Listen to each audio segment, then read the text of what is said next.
Morning सगळ्यांना. कसे आहात? आम्ही छान. तुम्ही कसे आहे कमेंटमध्ये नक्की सांगा. तर आम्ही MSCBमध्ये आलो होतो सकाळी आणि मग नंतर आम्ही त्यांना मीटरबद्दल काही विचारायचं होतं आम्हाला. मग आम्ही मीटरबद्दल विचारलं आणि निघालो मग MSCBमधून बिल भरल्यावर. आणि मग नंतर आम्ही इथं जवळच असं गजानन महाराजांचं मंदिर आहे. थोड्याशा दुरीवर तिथं मंदिर आहे आणि मग तिथं गेलो होतो आम्ही दर्शन घ्यायला गेलो होतो.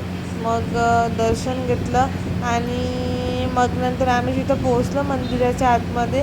ती काकू आम्हाला चप्पल काढायचं विसरलो होतो आम्ही.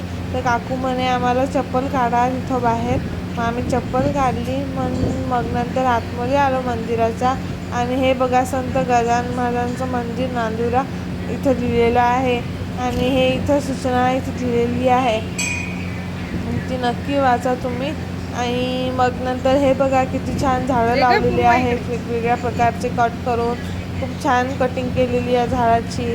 वेगवेगळ्या नारळाचं झाड, शोची झाडं खूप लावलेली आहेत. आणि मग नंतर देवाचं मंदिर आहे समोर.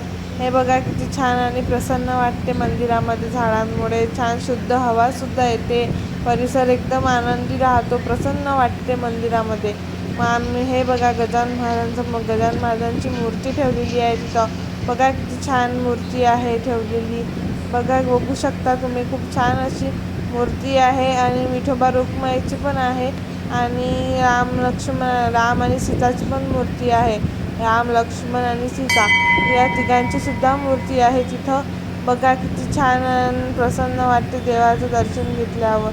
मग नंतर आम्ही बाहेर निघालो आणि हे बघा इथं फोटो किती छान लावलेले आहेत. पोथीत जसे आहेत तसेच लावलेले आहेत गजानन महाराजांचे फोटो. आपण एक अध्याय वेगळा, दुसरा अध्याय वेगळा, असे 21 अध्याय असतात. ते 21 फोटो लावलेले होते असे मंदिरावर. मग नंतर आम्ही बाहेर निघालो. आई खुर्चीमध्ये बसलेली होती. मग आम्ही बाहेर निघालो आणि मग नंतर गादीच्या दर्शनाकडे गेलो. वर असा गणपती महाराजांचा फोटो लावलेला होता आणि त्याच्यावर लाईट लावलेला होता आणि खूप छान असं वाटत होतं, प्रसन्नमय वाटत होतं. ही बघा आई बसलेली आहे खुर्चीमध्ये.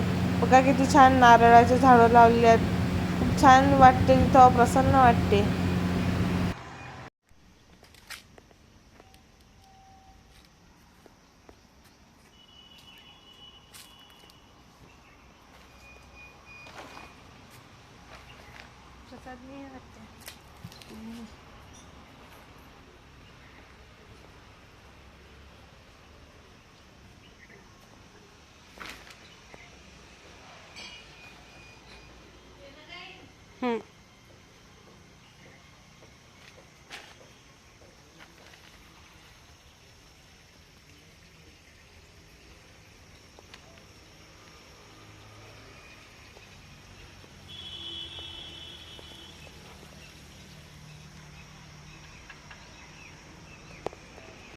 मग नंतर आम्ही गादीच्या दर्शनाकडे गेलो. तिकडे मूर्ती ठेवलेली होती आणि इकडे गादीचं दर्शन होतं.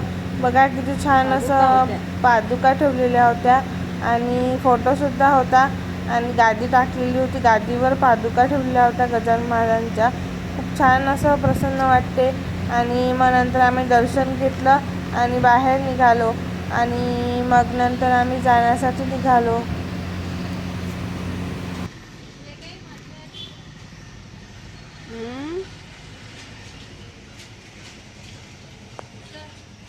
मग आम्ही बाहेर निघाल्यावर इथं छोटंसं असं हनुमानाचं आणि महादेवाचं मंदिर आहे. बघा किती छान मंदिर आहे, छोटंसं आहे. खूप छान वाटते तिथं. बघा घागर ठेवलेली आहे वर आणि मस्त पाणी मस्त गळते पिंडीवर महादेवाच्या. बघा किती छान वाटते.